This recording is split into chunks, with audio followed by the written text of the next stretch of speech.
امریکی سائفر سازش کیس میں سابق وزیر اعظم عمران خان اور شاہ محمود قریشی کا ٹھکنا یقینی ہو چکا ہے۔ عمران خان کے سابق پرنسپل سیکرٹری اعظم خان کے بعد سابق سیکرٹری خارجہ اسد مجید اور سہیل محمود بھی چیئرمین پی ٹی آئی کے خلاف وعدہ معاف گواہ بن گئے ہیں۔ ایف آئی اے نے بھی سائفر کیس کا چلان تیار کر لیا ہے، جس میں کہا گیا ہے کہ پی T I chairman Imran Khan نے سائفر واپس نہ کرنے کا اعتراف کیا ہے۔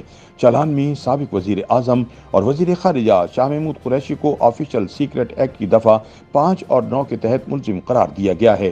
ایف آئی اے نے آفیشل سیکرٹ ایکٹ کے تحت قائم خصوصی عدالت میں سائفر کیس کا چلان جمع کرا دیا۔ چلان میں سابق وزیر اعظم اور پاکستان تحریک انصاف کے چیئرمین عمران خان اور سابق وزیر خارجہ شاہ محمود قریشی کو ملزم قرار دیا گیا ہے۔ ایف آئی اے کے چلان میں چیئرمین پی ٹی آئی کے مجرمانہ اقدام اور اس سے ہونے والے نقصان کا ذکر کیا گیا ہے۔ ایف آئی اے نے چیئرمین پی ٹی آئی اور شاہ محمود کو ٹرائل کر کے سزا دینے کی استدعا کی ہے۔ سائفر کیس میں گواہوں کے بیانات نے چیئرمین پی ٹی آئی کے گرد گھیرا مزید تنگ کر دیا ہے۔ ایف آئی اے نے 28 گواہوں کی لسٹ بھی چلان کے ساتھ عدالت میں جمع کرا دی ہے۔ 27 گواہوں کے 161 کے بیانات قلم بند ہونے کے بعد چلان کے ساتھ منسلک کیے گئے ہیں۔ چلان میں کہا گیا ہے کہ سابق principal secretary Azam Khan, secretary خارجہ اسد مجید اور سابق سیکرٹری خارجہ سہیل محمود بھی گواہوں میں شامل ہیں۔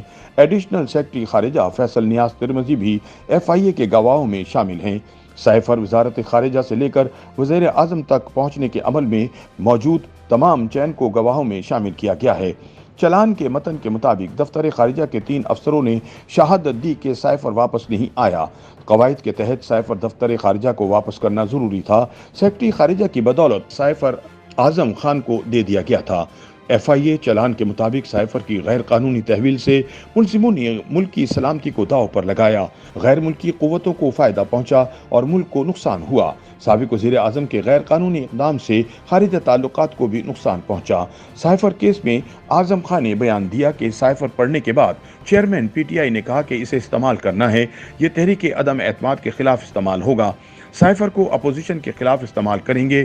اعظم خان کے مطابق چیئرمین پی ٹی آئی نے امریکہ پر سائفر سازش اپوزیشن کے ساتھ مل کر بنانے کا الزام لگایا اور سائفر کی کاپی اپنے پاس رکھ لی۔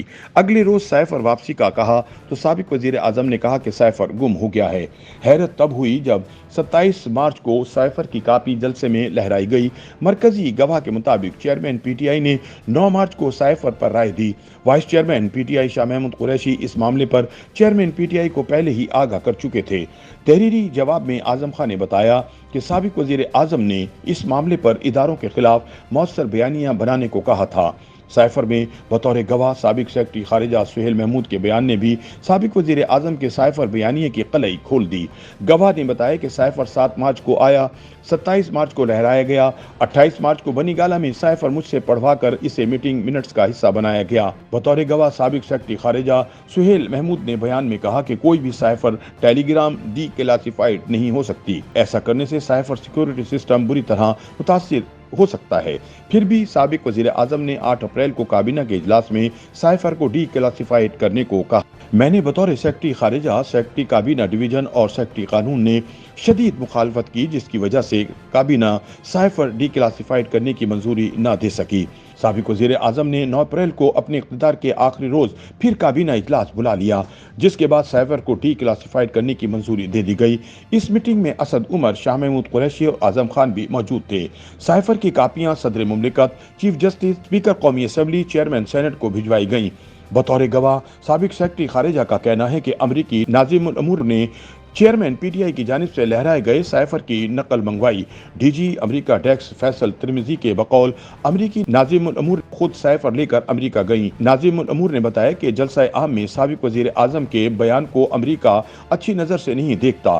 اعظم خان اور سہیل محمود کے بعد فارن سیکرٹری اسد مجید بھی گواہ بن گئے۔ اسد مجید کا 161 کا بیان بھی سامنے آ گیا۔ اسد مجید کے بیان کے مطابق چیئرمین پی ٹی آئی کے سائفر معاملے نے پاکستان کے کمیونیکیشن سسٹم کو نقصان پہنچایا۔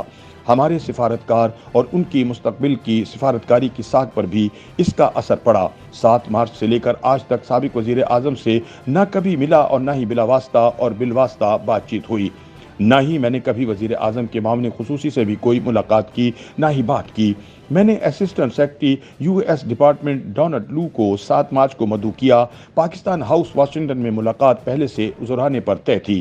اسد مجید نے بیان میں کہا کہ سائفر کا ہمارے سفارتکاروں اور ان کی ساکھ پہ بھی اثر پڑا۔